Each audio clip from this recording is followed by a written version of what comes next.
నమస్కారం గురువుగారు. నమస్కారం. మనకు ఇష్టమైన వస్తువులు కొన్ని ఉంటాయి. కొన్ని అవునమ్మా. వస్తువులు. అలాంటి వస్తువులు పగిలిపోయి ఉంటాయి. అవునమ్మా. ఇంకొకటి అద్దమే గాని, హ్మ్. లేదంటే దేవుడి ఫోటోలే గాని, మనకు సెంటిమెంటల్‌గా కొన్ని వస్తువులుంటాయి. అవునమ్మా. అవి పగిలిన వస్తువులనేవి ఇంట్లో పెట్టుకోకూడదంటారు. అవునమ్మా. అంటే మనం సెంటిమెంట్ కోసం ఉంచుకోవడం బెటర్ అంటారా? లేదంటే అవి పగిలిన ఇంట్లో ఉంచుకోవడం వల్ల అరిష్టం అంటారా? ఏ వస్తువైనా సరేనమ్మా, పగిలిన వస్తువు ఇంట్లో ఉంచుకోవద్దు. ఇరిగినటువంటి వస్తువులు, విగ్రహాలున్నాయి. ఎన్నో ఏళ్లుగా పూజలు అందుకున్నాయి. హ్మ్. కానీ అనుకోకుండా చేయి జారి కింద పడ్డది. ఓకే. ఇరిగిపోయింది. అంటే భిన్నమైన దాన్ని తీసి అంతా మీకు చెత్తలో గనక ఎక్కడైనా ఏస్తే పాపం అనేటువంటి పాపభీతి కనుకుంటే నదిలో ఎయ్యొచ్చు తల్లి. పాలినది. వద్దు, అది మాకు నది దగ్గర లేదు అనుకుంటే ఏ దేవుని గుళ్ళో అన్నా పెట్టవచ్చు. అట్లా. కానీ ఇంట్లో మాత్రం ఎట్టి పరిస్థితుల్లో అలాంటివి భిన్నమైనవి ఉంచొద్దమ్మా. ఉంచుకోకూడదు. ఉట్టి ఉదాహరణకు అద్దమే ఉందనుకో, అద్దంలో ఎంత చూరైందో అన్ని ముఖాలు కనపడతాయి మనకి. అవును. అంటే మనం భిన్నం అయిపోయినట్టే కదా. ఓకే. అసలుంటివి మన ఇంట్లో ఉండడం అరిష్టం అని అన్నారు పెద్దలు.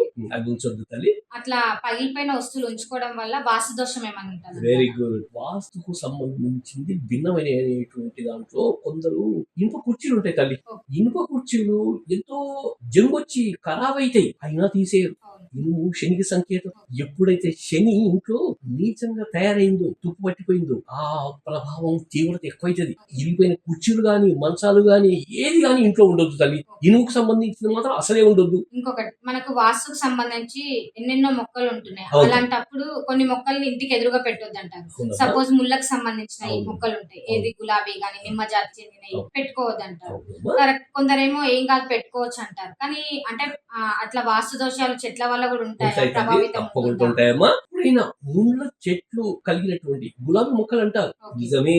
కానీ దేవునికి, లక్ష్మికి గులాబీ చాలా ఇష్టం. ఓకే. కానీ అది కుచ్చుకునేటువంటి స్వభావం కలిగింది. అంటే భార్యాభర్తలు అన్యోన్యతకు చాలా దెబ్బ తల్లి. ఓకే. ముళ్ళ ఏది ఉండొద్దమ్మా.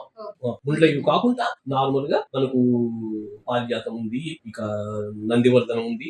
గులాబీ ఒక్కటి వదిలిపెట్టి ఏ మొక్కలు పెట్టుకున్నా తప్పులేదు తల్లి. ఇంకొకటి బిల్వపత్రం అంటే శివుడికి చాలా ఇష్టం. చాలా ప్రీతికరం. ఇష్టం. అవును. బిల్వపత్రం కూడా ముళ్ళుంటాయి. అలాంటప్పుడు బిల్వపత్రం పెట్టుకోవచ్చా మరి? ఇంటి బయట ఇంటి బయట. ఇంటి బయట కంపౌండ్ అవతల ముళ్ళు ఎదురుగా పెట్టొద్దు. పెట్టదు తల్లి. సైడ్‌కి ఎంత దేవతా వృక్షమైనా సరే, రాగి చెట్టులో కూడా నారాయణ స్వరూపం. కానీ ఇంట్లో పెట్టుకోలే. ఎందుకంటే అది వటవృక్షం. అది పెట్టొద్దు, పెట్టిన తర్వాత కొట్టొద్దు. అంటే దైవ స్వరూపం కలిగినటువంటివి. అలాంటివి ఇంటి బయట. అయితే పడమర ఇంటి వాడికి ఎంత అదృష్టం అంటే అది కంపౌండ్ అవతల ఉంటే ఎత్తైన వృక్షాలు కాబట్టి ఆ యొక్క బలం గృహస్థునికి ఎంతో మేలు చేస్తుంది. వాస్తు పట్టారు. చాలా గొప్పదమ్మా. ఓకే. Thank you Guruji. జై శ్రీ